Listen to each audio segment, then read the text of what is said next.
আমি সবার কাছে বিচার চাই। আমার স্ত্রী বাচ্চা, আমি আর কথা করতে পারি না, আমি অসুস্থ। আমার বাইশটার বিচার চাই আমি। আমার বাইশটা আমার মার কাছে, আমার ভাই মারা যাওয়ার পরে আমার বাইশটা আমার মার কাছে মানুষ হয়েছে। আমার ভাই মারা গেছে 5 বছর আগে। তার পরবর্তী 3 বছরের ভিতরে আমার মা মারা গেছে। আমার মা মারা যাওয়ার পরেই তারা আমার বাস্তিরে আমার বাইশটা সৎ ভাইয়ে নিয়ে গেছে। আর ও একাই থাকতো এই বাড়িতে। আমার মার কাছ থেকে জায়গা পাইছে আমার ভাই, ওইটা বাঘবন্ট খইয়া ওরা ওই জায়গার ভিতরে থাকে। ও ভাড়া টাড়া উঠাইয়া এগুলি খায়। আর মনে করেন বাইরে কিছু কাজ কাম করছে, খাইছে, লেবারি টেবারি কাজ করছে, খাইছে, আর লেখাপড়া করছে।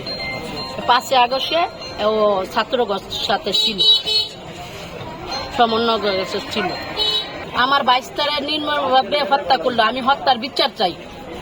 আমি দেশবাসীর কাছে বিচার চাই, আমি সরকারের কাছে বিচার চাই, আমি ছাত্রের কাছে বিচার চাই, আমি সবার কাছে বিচার চাই। আমার স্ত্রী বাচ্চা, আমি আর কথা করতে পারি না, আমি অসুস্থ।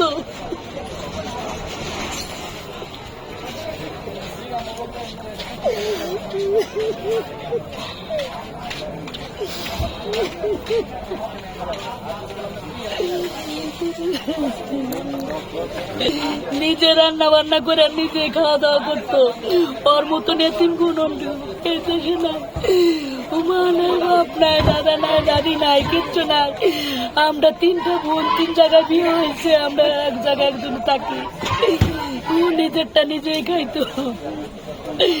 আমি বিচার চাই, আমার বাচ্চারা যারা আমার সূক্ষ্ম বিচার চাই।